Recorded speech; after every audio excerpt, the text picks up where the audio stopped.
Hey y'all, the hashtag Carefree Black Girl Cookout returns to LA this Saturday. Meet Black Women Healing Podcast in the Carefree Village for a day of food, games, and melanin.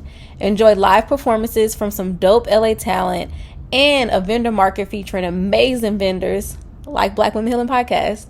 Tickets are on sale now. Snag one for as low as $10. All of this information will be in our description. Go get your ticket now. See you there. Black woman, it's time to heal and feel, be real. You just gotta take your time, unwind and chill. Cause now it's time to love yourself. Build emotional and mental health. Cause black woman, it's time to heal and feel, be real.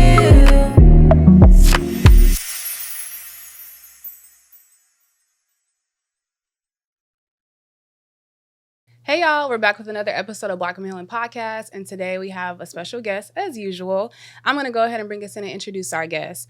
Our guest is an athlete, author, and speaker. Let me tell you a little bit about him. So he is a Paralympian on Team USA. He won bronze in 2021, and more recently in 2023, he won gold in the long jump. He represents multiple intersectionalities of the human experience, which we'll get into, and he has also conducted keynote speeches at universities and nonprofits. Isaac is more than an athlete, though. Like I mentioned in the beginning, he is an author. He already has published a book called Guardians of the Orisha, and upcoming is his newest book, which I'll let him share a little bit about. Isaac, tell us about your new book. What's going on, everybody? Thank you first and foremost for having me on your platform. I really do appreciate it. My first book was Guardians of Orisha, but my most recent book that's coming out on Friday, July 26th, it's titled Maya's Marvelous Day at the Games. Woo, woo, yeah. This book was inspired by the relationship between our daughter and myself. As y'all probably don't know, I don't know if y'all do know, but Myra she say everything other than the fact that I'm her boyfriend, her baby daddy. I knew he was gonna get into it, so I was like, let me just see how this goes. This is his third time on the podcast, by the way, and I highly suggest y'all go to check out his older episodes. Like I've been mentioning on the story, trying to push those older episodes so that way you have a background of who Isaac is. I did not mention I'm his partner because we're focused on his work, not us. So go ahead. For sure. It's titled Maya's Marvelous Day at the Games. It was inspired by the relationship with me and my daughter, our daughter, Shyla, and my attempt to exposing her to various communities, one being the community that I'm in, the disability community. And so this story is told through the perspective of her, Maya, which is like I would say 8-year-old girl, and her first experience with being educated with the disability community is her first sporting event at the Paralympic Games, which is this summer in Paris, which is the same event that I'll be competing in this summer. I just found out today, actually, that I made the team. Yeah. Come on now, Isaac. There you go. That is absolutely amazing. So can you tell us how the idea was even birthed? I understand from you and Shyla, but a lot of people have kids and they don't be thinking of writing books. Can you tell us a little bit about that? Well, first of all, writing for me has been therapy. Been through a lot with track and field and just sports in general, and being so centered with sports, it was hard for me to find something else that I was good at, and I found writing. And it allowed me to be vulnerable. And so that's what inspired like storytelling for me. And this book is important because I find it that exposure for children is very important so they can be educated on what's around them. And I really want my daughter to be exposed to the world of disabilities for the simple fact that that community has incredible stories, and like the people within this community is incredible, and how we change how we see people with disabilities through what we can do instead of what people think we can do. That's very powerful. Yeah. Definitely. Yeah, no, I love the fact too that, because this is Isaac's second book, like you bringing these different stories as well about, like, I mean, this is your daughter, a Yeah. Black young girl, right? And your other story was also about Black women, right? Mhm. And so I love this piece too that you are bringing up of just like from a Black male and father-daughter perspective, and this now she gets to see this. And she gets to see a Black young child on a cover of a book, which a lot of times you do not get to see. Right. So, I mean, one, that's just really affirmation. Yeah. But I guess what I want to ask you is, like, what is your hope of, let's say, in 5 years, right? Because Shyla's still a little one. Mhm. In 5 years, when she reads this book and sees it again, because she's already seen it, Right. what is your hope of that she thinks of with this book? Well, my hope, not only just for Shyla, but for anybody that's going to pick up and read it, I want people to understand that they can be their own superhero. And there's power beneath the challenges that we face.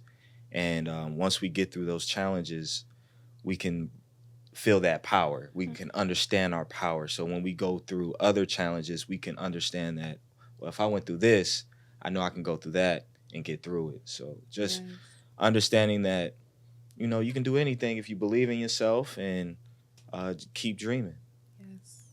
I love that. And as Donika was reflecting with the other book being about Black women, why do you think that it's important for you to create books that are focused around Black women, Black girls, right? Because your past book, you could have wrote it about 3 Black men, but even seeing you continuously write about Black women is so inspiring because it makes me think about how we're not censored that much, especially as a superhero. No, that doesn't oftentimes happen. Usually, like, we're over sexualized, or at least it's something being like flirty with another man, or it brings men in some type of way.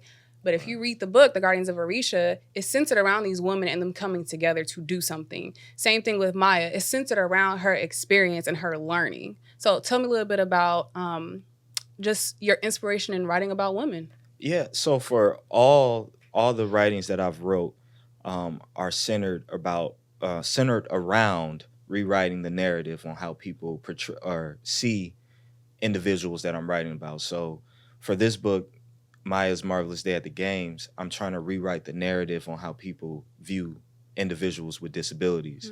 For Guardians of Orisha, I just simply wanted, one, knowing that I have a daughter, I know that representation is important. And I know I spoke about exposure. Well, I want to expose my daughter to a positive representation of what women are. And I feel like today's society, women of color aren't depicted in the light that I wish they were. And so me rewriting that and creating my own world to share with my daughter, or whoever wants to pick up the book and want an escape from what you are seeing in front of you, that's what my writings are all about. So it's just rewriting the narrative, changing the thought that, you know, one, people of color are this type of way, or people with disabilities are this type of way. It's just creating your own world, creating your own universe is what I'm trying to do. I love that. And as we think about superheroes, when you think of your time as maybe a kid or even as a teenager, who was your superhero? My superhero, man, you know, it's funny because this entire time, like growing up, right, I've always centered my heroes around sports, you know, and Kobe Bryant, of course, was my hero, Michael Jordan, those people, you know, those athlete icons. But now when I really think about it, but now that I think about it, I've always been my own superhero. And believing in myself was my greatest power. And I realized that once I became an adult, when that belief was taken away from me because of my environment, and rediscovering my confidence and rediscovering that belief in myself made me realize that that child version of me was that superhero. And I just became that all over again, even stronger now, due to the stuff that I've been through. That just gave me chills. Oh my gosh. And even thinking about your relationship with Shyla and how she refers to herself as a superhero. And it was funny. She does. And it was funny because Isaac was out of town this weekend And I was struggling to do something. I can't think of what it was. And she kept saying, Mommy, you're a superhero. And I was like, what? And then she was like, Mommy, you're a superhero. And I was like, oh, she got that from Isaac. But at first I was like, girl, what are you talking about? And she was like repeating it, like why aren't you understanding? Wow. You're a superhero. And so I had asked her, like, why are you saying that? And she was like, you could do it. And I think I was like putting away dishes or something. But I like grabbed, knowing me, I grab too many things. I try to do multiple things at one time. And she was basically trying to tell me, like, girl, yes, you could do it, but like pause and do it. And I feel like that is so powerful, how we help kids create this language and how it's going to evolve as she gets older. Something my mom used to always tell me was, you don't walk with your head down because your crown's going to fall off your head. And I was like, girl, what? But now I get it. Like, you have to walk with your head high. But going back to the superhero thing with Shyla, that girl swears she's a superhero. Every time she goes to do something hard, she says, I'm a superhero, which she is. I love. She is. Yes. She is. It's in her DNA from her dad, sure. from her mom. Sure. That's really amazing. Yeah. Wow. Yeah. She's even, and then she's so little, but she's even encouraging you. She is. So imagine her when she goes to school and is around her little friends, or she be doing that now. She does. To this day. Like, Shyla is so aware. When it comes to people, she takes her time. You know what I'm saying? And just connecting with other kids, even kids that probably aren't as advanced as she is, or even younger than she is. She always comes in with this sense of understanding. Yes. And how to deal. She's still learning, but like, I'm impressed with how she interacts with people. Yes. Oh, yeah. Shout out to the parents. Because look, listen, come on. That's God right there. That you know, we can do a lot, but God gave us that blessing, man. Right. And I think it's a reminder, like when she said that simple phrase of just how you think about navigating like your life, right? Because after she said that to me, it was like this feeling came over me of like, girl, you can do what you're doing, but you got to do it a different way. And you literally have a 2-year-old reminding you to do that. And that made me literally pause. So, gotta love it. We all superheroes. Definitely. I think, Isaac, is there anything else you want to say before we wrap up? Let's see. Go out there and get the book. You know, Maya's Marvelous Day at the Game. I'm telling you, it's the first of many that's going to be on the way. It's definitely a series. But it's still going to be a series. Yeah, it's a series. Oh, yeah. Yeah. I already have multiple books in the chamber right now. So I love that. You know, if you want to start with that one, get your toes wet and then dive in once the rest come out. But Maya's Marvelous Day at the Games comes out July 26th. So make sure you get your copy. Let's also give some attention to the fact that you're going to be competing this summer in Paris. Yeah, shit, I forgot. Is there a space where people can watch you? Yeah, you can watch me on Peacock. Yes. I think.